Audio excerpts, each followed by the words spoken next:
The funny thing is, this event was supposed to happen in February of earlier this year, but because of some scheduling snafus, we had to postpone it.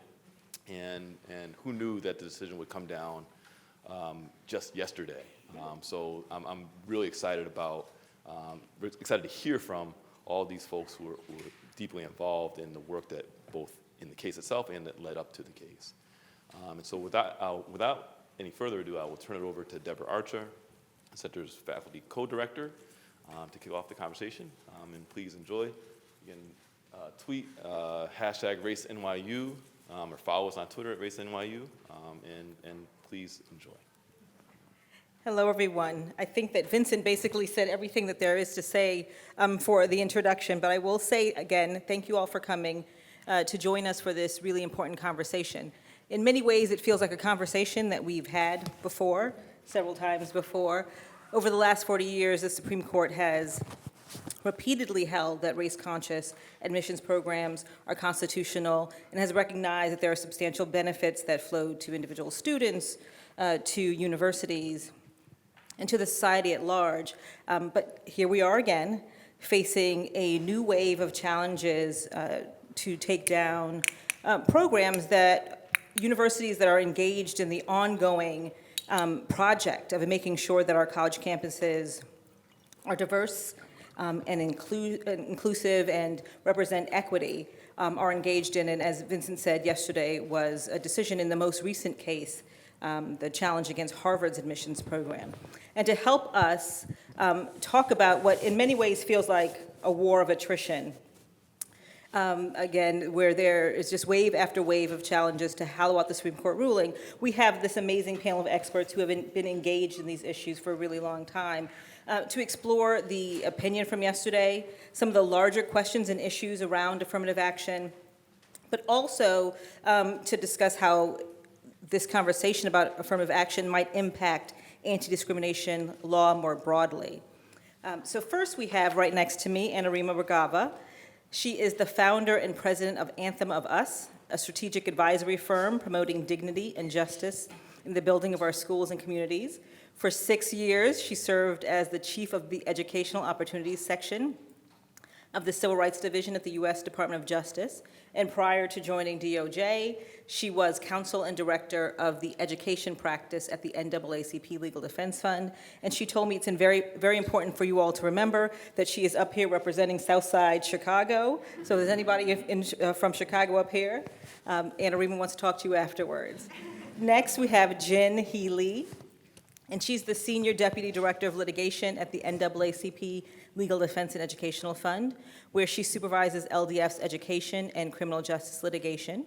She is the lead attorney representing a multiracial coalition of 25 students and alumni organizations in Students for Fair Admissions versus Harvard as amici in support of Harvard's admissions policy.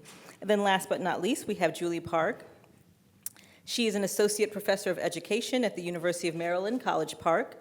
Her research addresses race, diversity, and equity in higher education, and she served as a consulting expert on the side of Harvard in the challenge to Harvard's admissions program. So I'm going to engage in a discussion with folks, kind of posing some questions. We also received a lot of questions via the registration form from the audience, and I'm going to try to integrate those questions as well. But let's get started with a discussion of the Harvard case and the opinion that came out yesterday. The Harvard case is fueled and funded by Edward Blum, who is a regular player in this arena. He has been the driving force behind challenges to voting rights, laws in the immigration context, and he was also the person who funded and conceived of the Fisher versus the University of Texas challenge. And after he lost Fisher, he gave a speech where he said that he recognizes now that what he needs in order to win are Asian plaintiffs. And that's how we ended up here with the Harvard case. So can you all talk a little bit about the claims in the Harvard litigation and whether or not Blum's restructuring of his of the claims to include Asian American plaintiffs, where all the other cases have had white plaintiffs, has that made a difference in the discussion or the trial? Jen, do you want to go first? Yeah, so the plaintiffs in this case have said many times that this is not about affirmative action, it's about discrimination against Asian Americans. But if you look at the complaint itself, that just belies that argument, because from the very beginning, the plaintiff, which is Students for Fair Admission, which is an organization founded by Ed Bloom, he's the president, I think. I think Abigail Fisher from the Fisher case is on that, is a director of that organization. Her father is. This is the organization that purports to represent Asian Americans. We don't know any named Asian Americans who are members of this organization, or they have not been identified by this organization. But from the very beginning, one of the claims was that affirmative action itself per se was unconstitutional. That claim was actually dismissed early on, as it should be, because that is against clear Supreme Court precedent. Just as Deborah said, for 40 years, the Supreme Court said that race-conscious admissions programs are completely constitutional as long as you follow the guidelines established by the Supreme Court. So the remaining claims that survived and went to trial are in kind of two buckets. One is kind of criticizing various parts of the affirmative action program, saying it's racial balancing, or that it doesn't, it's not using race as a plus factor, and all these kinds of like technical parts of the affirmative action program. And then there's also the argument that Harvard intentionally discriminated against Asian Americans through its admissions policy. And I just have to say that I am, as a civil rights lawyer and as an Asian American, I am personally offended by this tactic, because basically what he is doing is using the strategies of civil rights lawyers, like, you know, of us, and then supporters of civil rights lawyers, to, you know, we litigate intentional discrimination using those laws. For those of you who are lawyers or law students, you know, Arlington Heights factors and things like that, to dismantle a program whose very purpose is to expand educational opportunity and to expand equality for educational opportunity. And then using that and trying to do that in the name of Asian Americans, when in fact what the evidence really shows is that you know, getting rid of affirmative action programs, in fact, probably it will benefit white students more than anyone. And denying the fact that Asian Americans have been benefiting from affirmative action programs as, you know, for decades. And so it's, you know, it's really a cynical view that he took in bringing this case, that he would be successful in pitting or trying to pit Asian Americans against other communities of color, as if that would be a successful tactic, because his previous tactic of representing white students was not successful. And what is phenomenal about this opinion is that that tactic failed, as it should have. And one of the proudest things that I have done as a lawyer is representing those 25 student and alumni organizations who participated as amici in this case. And I can't tell you how wonderful it is to be able to represent such a diverse group of Harvard student alumni. They represented every single major Asian American student and alumni organization. We're talking the Chinese Americans, the Korean Americans, the Japanese Americans, the Vietnamese Americans, all of these amazing organizations. But the Black Student Association, Latina Fuerza, the Native American student groups, both at the student level and the alumni level. Coalition for Diverse Harvard, who's one of their founding members, is here, which is an amazing organization, multiracial group of all races. And all of these people from diverse backgrounds, both students and alumni, who've benefited from the incredible diversity that Harvard was able to create, and probably should do a better job of, to be honest. They all banded together and said this is not right, and explained how important it was to stand up to this again cynical effort to pit these groups against each other. So having such a multiracial coalition of students and alums is something that's unusual in this type of litigation. Can you talk about the difference that it made in the trial to have those voices be a part of the conversation? Well, I think one of the things that was really relevant is the fact that even among these kinds of larger racial and ethnic groups, there's tremendous diversity within those groups. And there's such, and for all of them to kind of talk about their individual stories and their individual narratives and backgrounds, really showing that, you know, we shouldn't be stereotyping people because of their membership in a particular race or ethnic group. And I think one area in particular were the Asian American students who testified at trial, because here is the plaintiffs kind of saying that affirmative action harms Asian Americans, really perpetuating this model minority that, you know, Asian Americans are so great at standardized tests and they have such high, you know, GPAs, their, you know, academic qualifications make them the people that should really be qualified to attend Harvard, and yet you had these Asian American Harvard students who did not come from privileged backgrounds. Some of them did not have stellar standardized test scores. Some were of Vietnamese descent who had their own specific challenges that are distinct from other Asian American groups. And I think having those kinds of voices hand in hand with the Black students, the Latinx students, talking about their own individual experiences. One of our clients is an Afro-Latina, and she's talking about what a difference that made in terms of, you know, being able to express her identity, how it differs from other Latinx groups. And so, you know, this was, you know, it was actually a beautiful thing to see these students and alumni talk about this beautiful diversity among all these different racial and ethnic groups. And that is what you want to have in a college. And having all of them come together, it wasn't as a matter of one group benefiting more than the other, or that this is about one particular group. All the students were very unified that affirmative action benefits everyone. So, thank you, Jen. I think really focusing on what the student voice was in this process is incredibly important. I can't even begin to express how moving it was to see not only the student testimony, but student videos and the ways in which they came out across the country, not just at Harvard, but in campuses across the country to talk about the ways in which this is a unified fight. And what I want to just remark about the stage for a moment, which is, you know, the three of the lawyers on the stage are all have all spent some time at the NAACP Legal Defense Fund.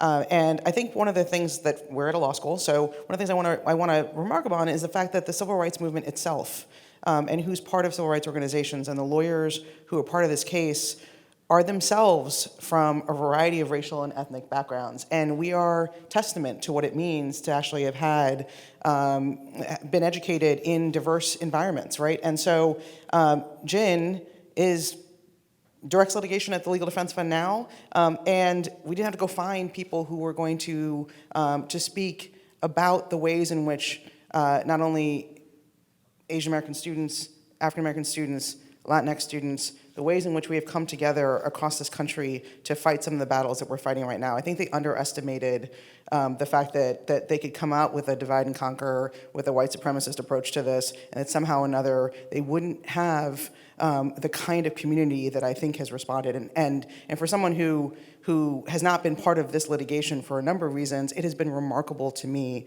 to see the ways in which communities, from students to lawyers to social scientists to the people who are on the ground doing this work, have come together across racial and ethnic lines to speak in a very powerful voice about why this matters. And the other piece of this I think was really interesting is that that's reflected in the decision yesterday is that we moved from a conversation, and we can get to this a little bit more, about why diversity is important for corporate America or for the military or for all of these sort of institutions that we have across the country, to why it's important for each of us individually, right? That it's important to who we are, it's important to how we develop. Footnote 3 of the decision talks about, is about Ruth Simmons, and it ends with Ruth Simmons giving her own testimony about the ways in which her experience, not only as president of universities, but growing up, how important it was for her to be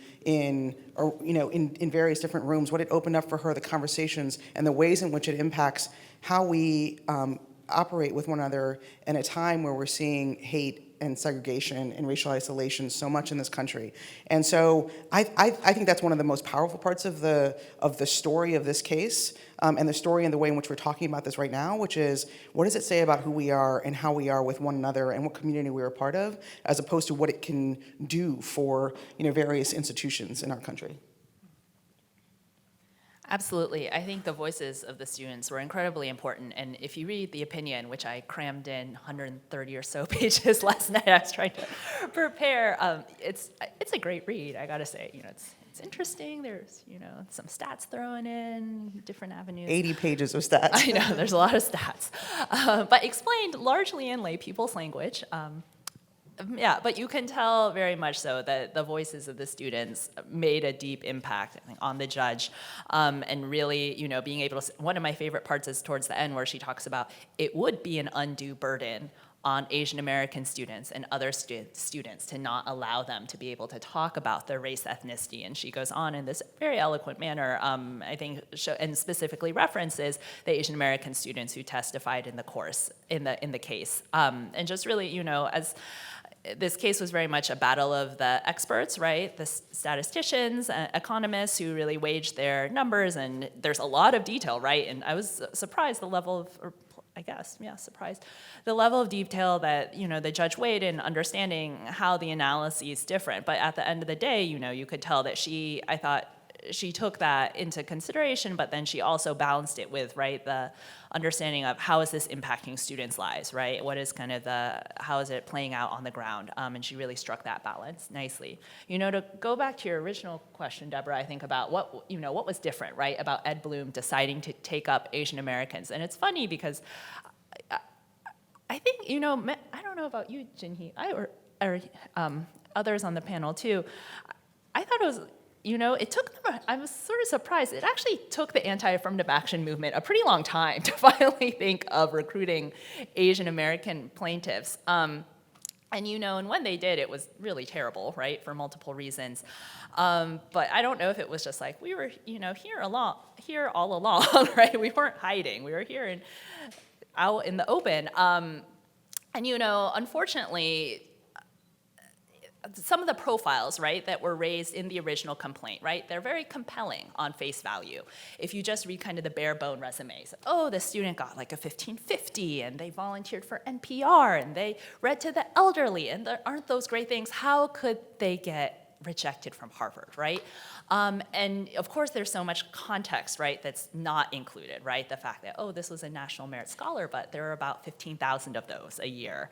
Or, this student, got this score on the Math 2C or something like that, but that's most, 10 to 15% of students will get that score. So I think, using Asian Americans in a way, and the response that elicited, I think, in a way demonstrated more so than any other affirmative action, high-profile affirmative action lawsuit to date, that the broad public doesn't really understand how highly selective college admissions works, right? And so we really had to kind of switch gears from Abigail Fisher, where I think, people could kind of look at her broad profile and be like, okay, B student, I think, not an exceptional standout to, how could they reject these students? And so it did necessitate and should necessitate a deeper conversation about, and especially in this very problematic era where about 95% of students are getting rejected from places like Harvard and elsewhere, that just great test scores and even great extracurricular accomplishments are by no means a guarantee. So we all know how the decision came out by the district court upholding Harvard's program. Can you talk about the decision, break it down a little bit more, talk about the steps the court went through in concluding that it met the standard in Fisher? Do you want to split it up? I mean, I think it'd be helpful to go, I don't want to, there's a lot on, like, sort of statistically and empirically what the court went through. I don't know if you want to take that on, or we can talk about the other pieces of it. Sure, I can take that chunk. Do you want to do that now, or? Okay. Yeah. All right, sure. So what was the battle of the statistics, right? So both David Card and the faculty member at Duke who served as the expert on the side of SFFA, had access to these data sets. They made different decisions, right, about sort of running all of the years together versus David Card did an analysis that broke it up year by year. The biggest difference, I would say, between the two analyses, and the judge comments on this, is that the SFFA expert chose to leave out the ALDC applicants out of his final analyses. And so ALDC stands for students who basically get special consideration. So athletes, legacies, dean's list, and children of children of Faculty and staff. Yeah, children of faculty of staff and staff. And that's a significant, it's not an insignificant chunk of the pool. And so, surprise, surprise, when you run it one way, right, there was a slight negative effect, which SFFA argued was evidence of discrimination against Asian Americans. When you ran the analyses leaving in the ALDC applicants, there was no statistically significant effect. The judge, made some observations about how the differences actually are relatively slight. She actually said that she preferred the analyses run by Harvard's expert in the end, although she commented on some of the differences. I thought, my impression was that she kind of took a middle of the ground road. She didn't really slam SFFA's expert, or, the analysis. She said it has some pros, it has some cons. In the end, the differences are almost so slight that there could be a number of possible explanations. And I thought she did a nice job of recognizing that you can't include all of as much as statisticians and economists would like. Admissions is a combination of art and science, right? And when you can boil it down to these variables that predict the probability of being admitted, but at the end of the day, there's also sort of a more complex element that you can't always magically quantify everything that goes into an applicant's profile. And so she commented on that as well. There was some other other discussion around the personal rating, which is something that picked up a lot of the news, and the personal rating was one of the sub-ratings that Harvard gave in addition to an overall rating. So there's personal rating, academic rating, extracurricular rating, and then also athletic rating that receives less attention or less consideration. And so SFFA really honed in on this personal rating, right? They said the personal rating for Asian Americans is slightly lower. How could this be? This is evidence of discrimination. There were a lot of painful headlines like Harvard says Asian Americans have terrible personalities. Really lost in all the detail was, I think the personal rating kind of had a PR problem, right? It really could have been called like the other stuff rating. It included things like the essay, letters of recommendations from teachers, guidance counselors, et cetera. And so what I thought the judge did a nice job of doing was that she explained how all of these things have a context, right? And so for instance, she noted that guidance counselors and teachers also gave Asian Americans slightly lower ratings than whites. And so this could be an issue related to something going on in high schools, but is not an indication of intentional discrimination coming from Harvard. I actually have some other theories about why this might be so, but maybe we should stick to the question and we can come back to those. Well, actually, you just said so much. Before we move on, maybe we can break down Sure. what you said a little bit. So first, you were talking about the personal rating and that was lower for Asian American applicants than it was for other applicants. There was also some conversation in the opinion that Asian applicants were referred to as quiet, shy, hardworking, or a phrase that I thought was interesting, standard strong. Yeah, that they were strong, but nothing special. And so some of that seems to me like it doesn't go to the question of affirmative action, it goes to the question of negative action, whether there is discrimination at play. And how did the court resolve that? Yeah, the judge addressed that head on. She made notice of SFFA had offered that, like, hey, they called these students quiet, or they had, et cetera. And she said, well, there were a number of cases where African-American applicants were referred to as quiet, or, other words that the SFFA argued were kind of loaded. And she also addressed, I thought the standard strong, I would need to go back and reread it, but I thought that was a really interesting dynamic. And I think the broad takeaway was that so standard strong was a term that Harvard actually uses to refer to applicants who are, really have a great package and are going to do great in life, but aren't exactly as standout strong. And I think the conclusion was there wasn't any sort of, although there are I think Asian Americans have a higher number of students who are, quote, standard strong. They also represent a higher proportion of the applicant pool. And so I think the judge's conclusion was that there didn't seem to be, like, it wasn't that Asian Americans were being disproportionately put in the standard strong category, that there were also African American, Latinx students sort of at a proportional level who also fell into the standard strong category. And white students. And right? white so- students, and yes. nobody who was in the standard strong category was admitted. And so the question was like, what does it actually mean? And is it, again, loaded in some particular way? And I think the judge went through sort of how it played out and that it doesn't have any particular connotation of like what it is that some SFFA and others tried to sort of suggest it did in this process. And I would just say that I think what was really important from that decision is that we're talking about proving intentional discrimination. And for those of us who try to do that, we all know that the standard is way too high. I think it's too high. It is too high to try to prove intentional discrimination. But, you know, the law says that you can't just rely on statistics. And in reality, this plaintiff did not point to a single individual student that said this person had their application packet, look at this application packet, that there's evidence of discrimination, like overt discrimination against this person. Like, of all of the Asian American students who've applied to Harvard, they did not point to a single application saying, here is evidence of intentional discrimination. They didn't point to one specific named individual and said, this person suffered from discrimination. And so, when, you know, so that, I think that's really important to realize is that they said that they were going to prove intentional discrimination. And this is not to deny, and I think this is where things might get conflated, this is not to deny that Asian Americans experience some form of discrimination, which I fully believe. I think that Asian Americans, like other people of color, have experienced discrimination in all different kinds of ways.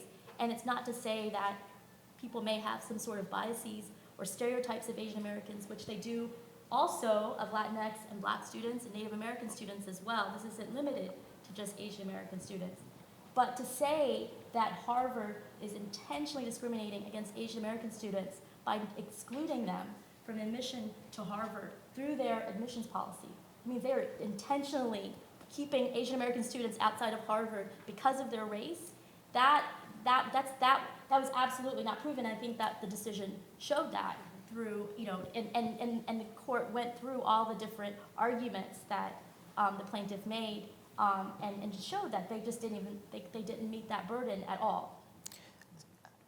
I don't know if it's helpful, but I mean, maybe, and you can tell me if it is or not, to go back. If I and- tell and- her, she's not going to listen. She's going to do That- exactly that- what she wants to do, so Thank you go. Deborah. So I mean, Jen is absolutely right that there is very clear statements in the decision about that there wasn't evidence of discrimination against any particular student.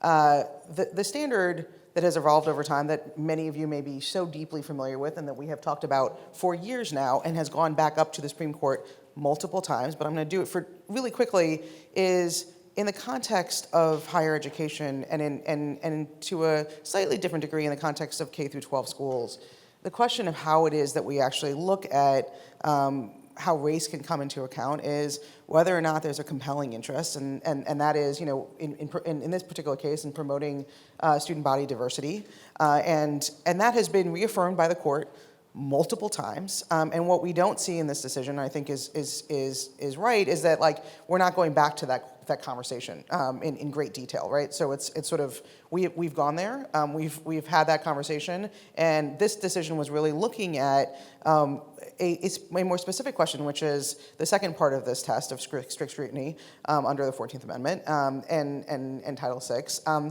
which is whether or not the program was narrowly tailored. And that's where you have this very long conversation about how the admissions process actually works at Harvard, which was interesting to me because we usually don't have, 80 pages of sort of how the process itself works. We've had that, but we have had it with a bunch of other kind of information coming in. And so one of the things that we don't see this as much of in this conversation is, but we did see in the testimony, and we saw in the work that LDF and many other civil rights organizations put out, and the social scientists as well, is like, what's the climate on campus at Harvard? What's the kind of environment that students are going to school in? How do we think about whether or not students are feeling isolated, whether or not the benefits of diversity are being realized with the kind of students who are at the university at this time? And so some of that's in there. That has been, a large focus of what we've seen both in the Fisher cases and in the University of Michigan conversations about what, sort of what are the benefits of diversity on campus and then continuing into the future. And so it was interesting here to see that almost be something that was, granted, right? And there's some conversation around it. The real debate here was sort of like, was there intentional, the way that it was framed by the complaint is whether it was intentional discrimination and whether there was some way in which a student was being, particular Asian American students were being discriminated against. And I think the court does an extraordinary job of answering that. I just wanted to raise that the sort of traditional conversation we've been having around diversity in higher education has been around whether or not there is this compelling interest, what that entails. And then the narrow tailoring test, which the court goes through, which asks a number of different questions, which is the consideration of race flexible, individualized, holistic? Is there an undue burden on any particular racial group? Is there a periodic review of what's going on in terms of the campus as to whether or not the race as a factor is still needed? And then the part that the court goes through that I think is important to talk about a little bit is whether or not there are race-neutral alternatives that could work. And I think it's important that the court goes through a number of the ones that came up, including some of the long-time proposals that if you looked at sort of questions of socioeconomic factors, would that do it? And the answer, again, from the court was, in this particular case, no. And so that's the usual legal process, which I think the court sort of goes through the pieces that I think both sides spend a lot of time on, but doesn't go through the ones that I think in some ways have been litigated over and over again, including in front of the Supreme Court, and have come down, pretty consistently since Grutter in one particular way. So can we, go. Well, I was just going to say, I think that kind of shows this new tactic of the plaintiffs in this case, because they did have the claim that there was intentional discrimination, and then they had these separate claims that really was more traditional, where they attacked the affirmative action program, saying that the affirmative action program didn't follow the guidelines of the United States Supreme Court. So it's everything that Anarima said about whether there was racial balancing or whether there were race-neutral alternatives. And by doing that, by having these kind of two different kinds of legal claims, the conversation, whenever you talk about it in the media, they so often conflate the two, because they kind of immediately go to, oh, this is about discrimination against Asian Americans. So Anarima, can we go back to what you were saying, the pieces of the court's analysis? And one piece is exploring race-neutral alternatives. Mm-hmm. You mentioned one, and I think Julie mentioned the ALDC admissions, and that kind of raises for me whether or not that's an apparently on its face race-neutral alternative that should have been on the table. For ALDC folks who, again, are athletes, legacies, people who are on the list of the deans or directors' interest, there's someone who might have a lot of money, and I have an interest in them, so bring their child in.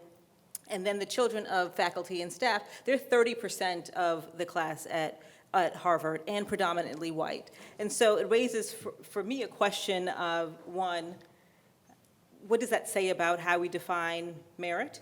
And two, whether or not this should have been on the table as something we would get rid of that could advance diversity. But can you just talk about generally also Sure. the range of race-neutral alternatives that were part of the discussion? So I'm not even sure. I think there was a range of race-neutral alternatives on the table which we can talk about in a second, let's just go to the sort of elephant in the room about what it is that a meritocracy is today in terms of admissions, which is 30% of, you're right, 30% of Harvard students are ALDCs. 43% of white students are ALDCs.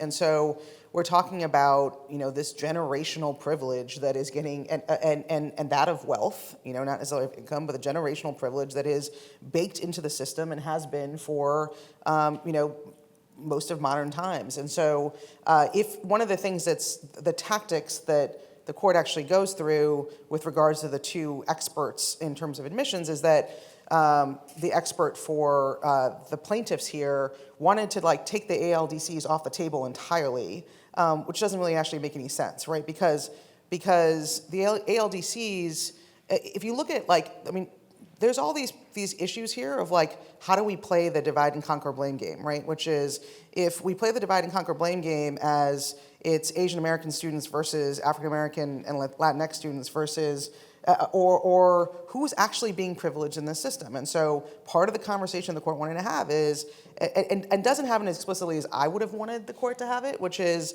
the ALDCs are a place where Asian American students don't do as well, right?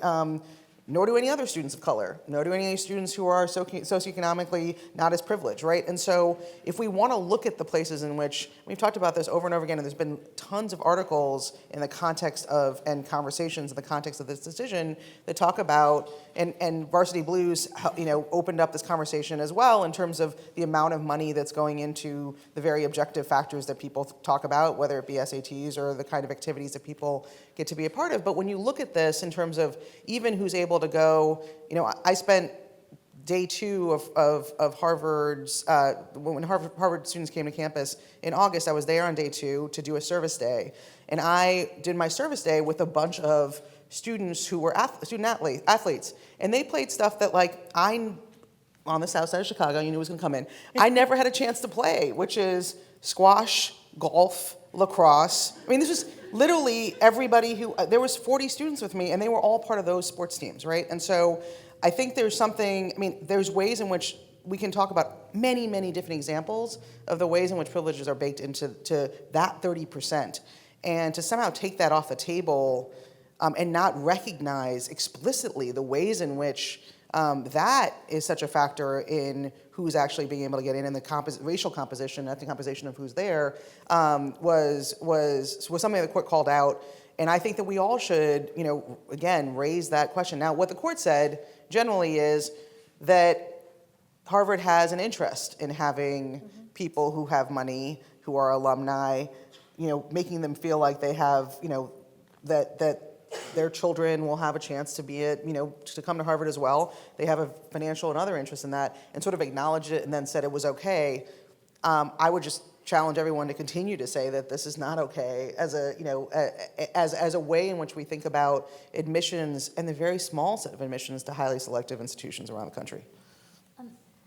One thing that is somewhat unfortunate is that we're stuck with the law that the Supreme Court gave us, and it's not the law that I want when it comes to affirmative action or trying to create the most diverse community at places like Harvard, but it's the law that's on the books, and that's what the trial court is left with.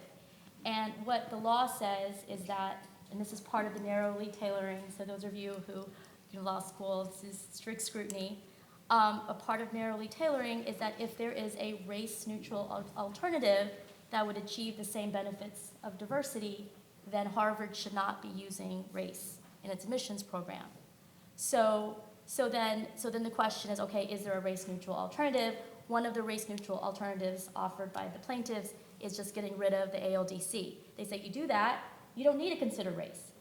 And that's, I think it kind of goes against everything that Anurima says, right? Because there's something very inherently wrong about giving these kinds of privileges to ALDC. But what the court also said is that even if you got rid of the ALDC, but if you also got rid of race, you would still have a devastating effect on the numbers of Black and Latinx students. So yes, maybe there should be some reform of the ALDC, but you cannot also get rid of affirmative action because and that's what the plaintiffs are arguing for, right? They're saying, get rid of the ALDC students, and you don't need affirmative action. And the reality is if you do that, the numbers of Black and Latinx students would still plummet. And so we're kind of within that rubric of, well, that's not a sufficient race-neutral alternative, so that is why you continue to need affirmative action to get the same benefits of diversity that they're currently getting. So Anna Reem also mentioned socioeconomic status. Why isn't that a sufficient race-neutral alternative?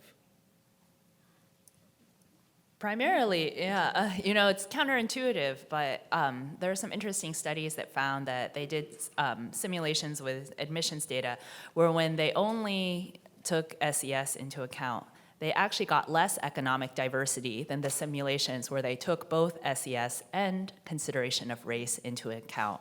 And that's because, SES operates in kind of these tricky ways. And in this country, we have not only an economic gap, we not only have a racial gap, but we have a racial wealth gap, right? We have this intersectionality that exists. And on some level, and it was fascinating to see it actually play out in the data, that using sort of these traditional measures of economic disadvantage, while they are critical to take into consideration, they actually fall short in being able to capture a lot of the full spectrum of socioeconomic disadvantage that intersects across racial ethnic lines. The other important thing is to recognize that the social science research that is out there definitely affirms that low-income students of color, including low-income Asian Americans, do receive considerable sort of preference or bump in comparison to what their standardized metrics of achievement would predict, which would just basically mean low-income Asian Americans get in at a higher rate than what you would predict,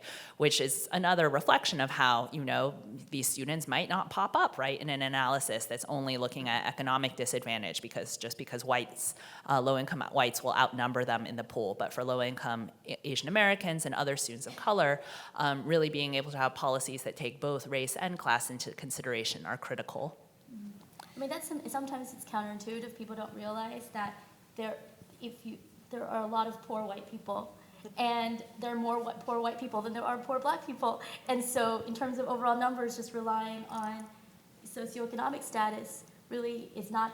It's to benefit. The purpose of that is to increase racial diversity. It's not going to have that effect because it's going to help poor white people the most. It's also, let's just go back to the conversations around what problem we're trying to fix, right? Which is we're at a time in America in which our schools are as segregated as they have ever been in modern history, where the kinds of opportunities, and there's a little bit of an homage to this briefly in this decision, that students are going to schools that are not only segregated where they are, segregated schools that are predominantly students of color have enormous opportunity gaps with regards to other schools. I mean, the point I'm making is that everybody's going to segregated schools. There are things that are associated with segregated schools for students of color that we have to account for when we're thinking about what are the ways in which we're preparing students to be able to even begin to go to the selective institutions, not just Harvard, but all of the selective institutions that students are applying for.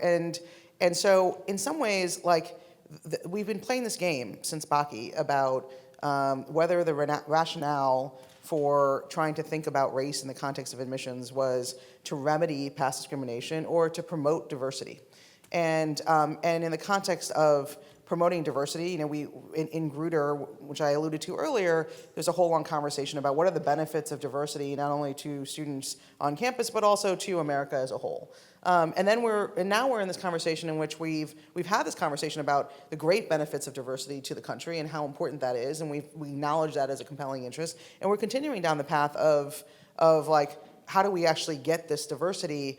And we're playing a shell game about can socioeconomic diversity be a proxy for race? Can neighborhoods be a proxy for race? Can all of these things be a proxy for race? We have to go back to the question of, part of what we are trying to do here is, and permissibly the Constitution allows it, is to promote a racially diverse student body. And we should be able to go ahead and do that in a way that actually works. And I think the context of people who have raised socioeconomic diversity, nobody on the stage, and I don't think anyone who's in the world of racial justice will say, yes, we don't care about the ways in which poverty and economic disadvantage are impacting students. Of course we do, right? That's part of the fight we are trying to fight. But we're also trying to fight a fight where we don't have to sit there and play this shell game about how do we actually get to the place that we're trying to get to, which is a student body that reflects in many different ways the America that is of today, and the students from a wide variety of schools and communities and neighborhoods, where some of them may be poor white communities, some of them may be wealthy African American communities, but we want to actually be able to give students of all those backgrounds a chance to be at these universities without having to play some game about what it is that what we're trying to get to. And so I think that's an important part of this conversation. And the court plays some homage to it. I think part of what I was getting at is that the ways in which this complaint came forward, it becomes a real conversation about whether or not there was discrimination, and not about some of these bigger questions of like where we are in America today. And that's why this whole idea of having a whole person or holistic admissions program is really important, because you shouldn't be just looking at race, right? You shouldn't be just looking at grades. And of course, you should be looking at socioeconomic status. You should be looking at your parents' occupation. What kind of opportunities have you had to have in your family compared to other students, and what got you to this point? What are the things that you've overcome? All of those things are so important. The problem with what Ed Bloom is saying, that of all of the things that a student's putting in their application, and there's so much in the application, so much of your high school, where you live, all of these things, whether you have siblings, and the one thing that you cannot include is your race or ethnic background. I mean, that's just preposterous, as if that has nothing to do with who you are. Absolutely. So you did mention Ed Bloom, so let's go back to him for 1 second. If you look at the relief requested in the complaint, they're asking the complaint to prevent colleges and universities from considering race in any context. And I read that in the educational context in any way. And I read that to go beyond just saying that you have to censor applications to remove references to race and ethnicity, to put in jeopardy or student organizations, classes, departments within universities that focus on race and ethnicity. Am I reading his request for relief too broadly, or is that actually, you think, what the goal is? I think his ultimate goal is to erase race and to put forward this false notion that we live in a colorblind society, and somehow that's a form of equality when it's completely divorced from reality. So I think that we should not underestimate his ambitions. I will say this. In court, they'll say, no, that's not what we're trying to do. And of course, because you think about how extreme that is, that means what? If you're a dancer, you happen to be a black dancer, you can't submit a video of your dance performance, because you're gonna have to color, I don't know, what does that mean, right? If you were active in your church and the name of your church identifies whether, what you're some sort of racial ethnic background, you can't mention your church. Or say, for example, you're the first black student in your high school to be student body president, you can't say that in your, it's just preposterous. So there have been times where we're not trying to censor. I mean, they did kind of backtrack a little bit, but I would not underestimate his ambitions. This is the person that gutted the Voting Rights Act, has completely decimated our ability to enforce the Voting Rights Act. So I would say, I think we should, he's probably thinking very big, and we should similarly think big. Ed Blum is for all of his time, and there's a bunch of his compadres that we've all spent time with it's the same five dudes, right? It has been for a long time, and the same pot of money. And so they may use different tactics, right? The tactic after Grutter was, let's go to the 10% plans, let's go to the racial alternatives, let's figure out a way in which we can attack using those kind of situations in Texas and otherwise. Then it was, let's go to find Asian American plaintiffs or some other tactic. But the goal is the same, and the goal is about power. And it's about who has power and privilege and who gets to be in certain rooms in this country. And whether or not it's, if you could have a bunch of ethnic associations on campus that were like off somewhere where he didn't have to, do I think he wants them to be erased? Sure. But I also just think he doesn't want them to be prominent and centered in part of, the place of power in American life. It's no accident that they picked Harvard. Right? Harvard's been part of every single, as an example of how to do this, right, in terms of thinking about race as a factor. It's been since Bakke, through Grutter, through Fisher. Harvard's been mentioned over and over again, and Harvard's come out pretty strongly. And I'm certainly not saying Harvard is perfect in any form. I'm not, and not even close. And certainly the decision doesn't say that either. But there's a reason they picked Harvard, and there's a reason they picked the University of North Carolina, which is where the other challenge is going on. And that is, again, to try to figure out the place of fertile ground to change the ways in which power is being played out in this country. And so that is the goal, right? And it has been his goal. It is a goal around power. It's a goal around white supremacy. It's a goal around keeping things, keeping America great from some past notion. And so we're back in that struggle. And these are just different battlegrounds for the war that has been going on for a long period of time by the same 5 generals. I just want to say one last thing about Ed Bloom and the people who think like him. And I think at the end of the day, they're really sad. Because when they think about race, it's always negative, right? Race is a bad thing. And that's how they see the world. And it's just really sad that they are deprived of the wonderful things about diversity. I'm very proud to be Korean. I love my culture. And I think that that's a wonderful thing. And I think that's what really happened in the testimony of the students and alumni who testified at trial. Because when we talk about race, a lot of times we talk about discrimination and the challenges that people overcome, and that is absolutely true, and that's an important part of it. But it's also about celebrating who they are, and the fact that they do come from these really amazing backgrounds, and they're able to tell their stories, and to be able to share who they are with the other students. And that is why I think people should want to go to some place like Harvard. And so to me, what Ed Bloom wants, it is a sad place.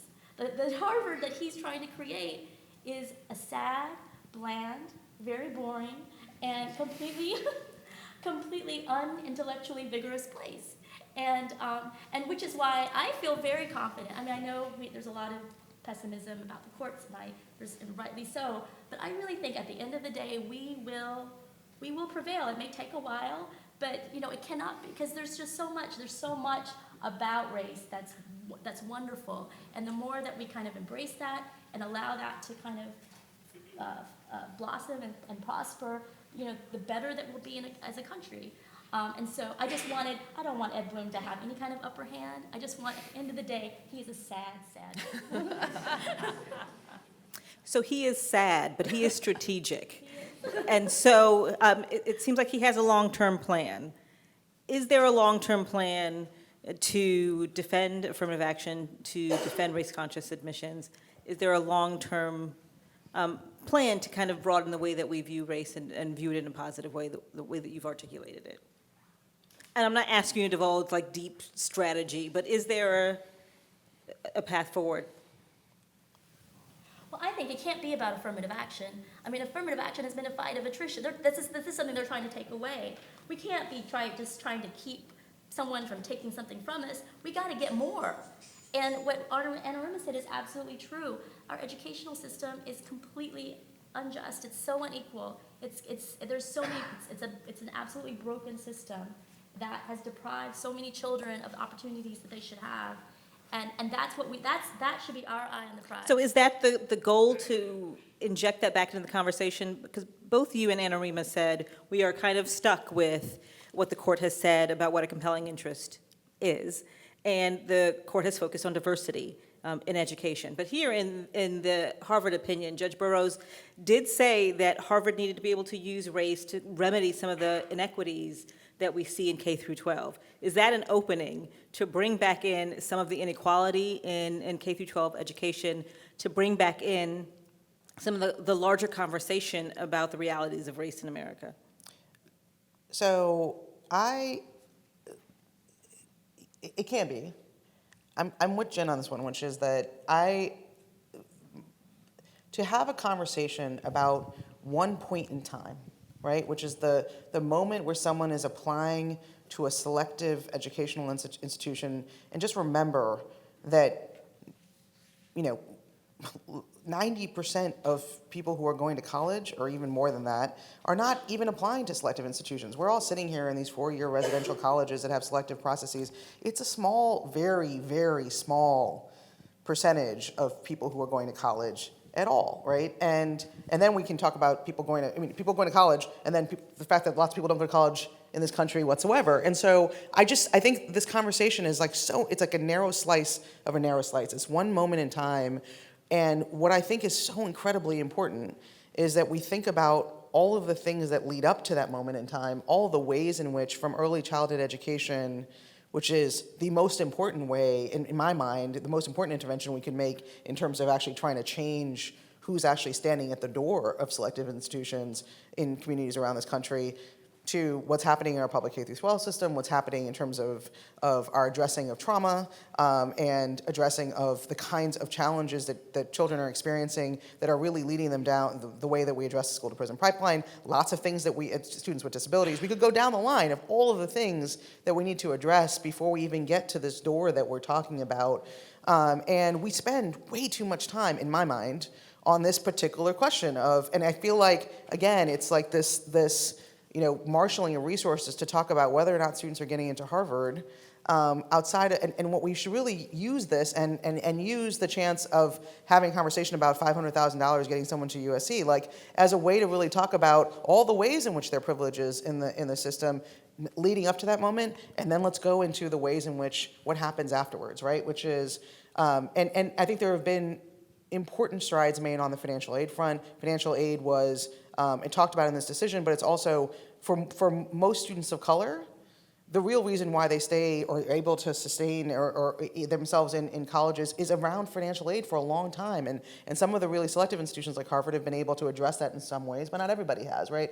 And so if we don't actually talk about financial aid, whether or not we're actually retaining students in college, which we don't talk about very often, and then what happens afterwards in terms of matriculation and being able to actually be out in the job world. Those are the things that we have to talk about, that continuum, and we are having this conversation about one point in time, and I think the strategy for all of us should be to not go down this path without thinking about the ways in which it interacts with all this other work that we're doing, and the grander work of how do we actually address poverty, opportunity, and most importantly, how do we actually promote dignity and justice, as opposed to just this idea of equity, which is pitting us against each other, and not really, and diversity, which is not really what the end goal should be about. It's about all of us, and there's words in here in the decision about this, how all of us feel like we are in a place where we can actually be who we are, be proud of who we are, put that out there, and thrive in who we are. And that's what the goal should be. Yeah, absolutely. And over 40% of Asian Americans are not at elite selective institutions. They're in community colleges, right? And so I don't want this case to be sort of the face of who Asian Americans are. And it is unfortunate that Ed Bloom is so persistent because he's drained a lot of energy. He's drained a lot of resources. He's distracted. He's very effective in that way. But I agree, we have to look at a broader picture. All of these things kind of hang together, and if we lose this one limited tool, there are a lot of things that we won't even be able to think of doing down the line. But yeah, I would love to see, I think there's some conversations around what will the long-term strategy be, there's sort of the short, mid, and thinking 10, 20 years down the line. While we're on the topic of K through 12 education, I do think it's two sides of the same coin, that we are seeing challenges to efforts to integrate K through 12 education. Can you talk a little bit about those efforts, particularly in New York and Connecticut, where we see very aggressive campaigns to halt attempts at integration? Well, we're involved with the whole specialized high schools case here in New York City, and we also have a long-standing school desegregation case in Connecticut and Hartford. And And Just to make a point, you said a long-standing case. The case in Connecticut, Chef, was filed the year that I graduated from high school. Deborah worked on it, but let's just put that out there. Yeah, it was filed the year I graduated from high school, and then I Vincent worked worked on on it when I was at the Legal Defense Fund a long time ago. So long-standing is an understatement. yeah, it's a very long-standing. And you know, in many ways, it's the same story, and the story is that people believe that color blindness is somehow more equal. And in order to embrace that philosophy, you really have to just ignore the facts and the reality.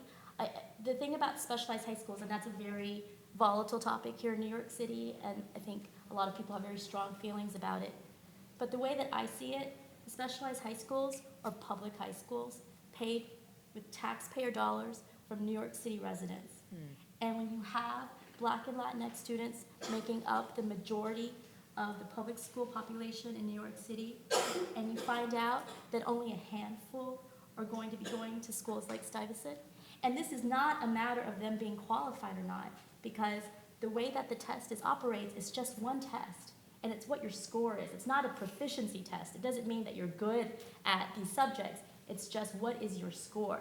And I spoke at this assembly here, this testimony, and this one person said it correctly. It's like the Hunger Games. It really is like the Hunger Games. It's like cutthroat. Is my score better than the person next to me? That's it. And somehow that's going to dictate whether or not you're going to have the benefit of these public resources. And so to me, it's like you have to ignore all of that in order to somehow think that this system is fair and just, and not recognize that a public school system that is completely, pretty much excludes Black and Latinx students completely, I mean practically, just a handful, that is okay. And so you have to ignore race. You have to just close your eyes to it in order to say that. But that is a philosophy that has gotten some traction among some certain groups, and including some communities of color, and that's true in Hartford too, where you have some other kind of small but very vocal communities of color saying that racial integration is not an important part of the educational experience, when in fact experts have said over and over again that is such an important part of educational success. I think we're at time, but I just want to say one thing about there is a constant pitting of, and it has been since the time of Brown versus Board of Education, of whether or not we're interested in promoting diverse integrated schools or whether we want quality schools, right? And we do that, it's part of the Harvard case as well, right? Like this conversation around promoting diversity, and is it at the expense of having qualified applicants?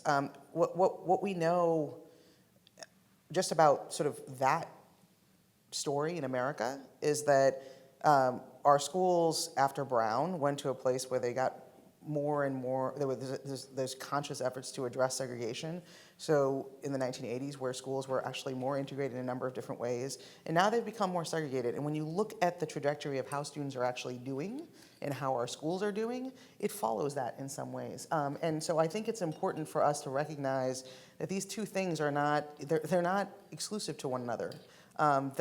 That we can certainly have schools that are of one race, that are extremely high quality schools, but we can also do better than that, right? Which is to really sort of think about the ways in which we can have schools in parts of America, and we have, between the Legal Defense Fund and the Justice Department, there's still 200 desegregation cases that are open around the country, and people are surprised by that. I can tell you that we're still fighting the same kind of conversations of, schools that are almost entirely segregated, or schools that have within school segregation, or policies that are creating pockets where you see very different opportunities based on your race, right? And so in those contexts, how do we think about America today? And I have said this many times, which is I think about Trayvon Martin and George Zimmerman, right? Which is they came out of a school district, right, that was under a long-standing desegregation order.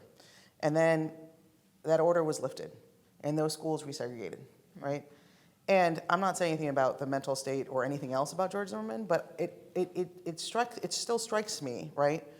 What part of that story might have been different had any of the people involved in it actually encountered people of different racial backgrounds in their growing up, in their schools, so that when we have a situation that we have today where, it's ironic that we're sitting here having people talk about Asian American plaintiffs at the same time that they're basically in a war on migrants and immigrants and refugees to this country. That if you look at the stories of people who are coming into these colleges and in these selective institutions, those are their stories, right? And so it's ironic, but it's also ironic that we're sitting here in a time of such hate and division, and the ways in which we know that we can actually try and address that from very, very early ages are the things that are under attack. And so there are, the same generals that I was talking about are also in the war against any efforts, even by communities who want to try and promote diversity and address racial isolation. And they do that in the name of I think, continuing to divide and separate America, and the same power play that we talked about earlier. Yeah, I'll end with one of the refrains from yesterday's opinion, which was talked about in the context of SFFA v. Harvard, but I think has links to the K through 12 and especially the specialized high schools. And Judge Burroughs said a number of times, she said in some sort of way, shape, or form, whites are not more personable than Asian Americans. And then she also said, Asian Americans are not innately smarter or more intelligent than other groups. She just said, the court believes that Asian Americans are not smarter than other groups. And it also believes that whites are not more personable, or that Asian Americans are any less personable than whites. And I think, both in the higher education sector and then also in this cutthroat Hunger Games race that we have going on for New York City, if Asian Americans, there's a lot of whites aren't more personable than us, that's right. But if we want society to be able to see us in our full humanity, we have to be willing to see the rest of society in its full humanity, and that includes recognizing that no racial ethnic group is innately smarter or more intelligent. And it also means deeply examining the social and structural conditions that have, while no group is smarter than any other group, there are historical and structural conditions that have facilitated opportunity for other groups more so than others. And I think that's really what we need to understand the heart of, right, the inequality, and in turn, what are the remedies that we can begin to apply to challenge that inequality? So I know we're out of time, but I do have one last question. And that is about what happens when this case ends up in the Supreme Court, which everyone believes it's headed there. And we're in an interesting time where Justice Roberts is the swing vote. And I'm curious if any of you think that he is inclined to support affirmative action, or if there's any other justices that are considered to be conservative justices that may support the Harvard program.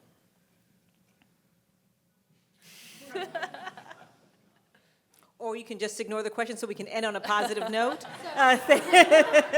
Thank you all for participating in the conversation.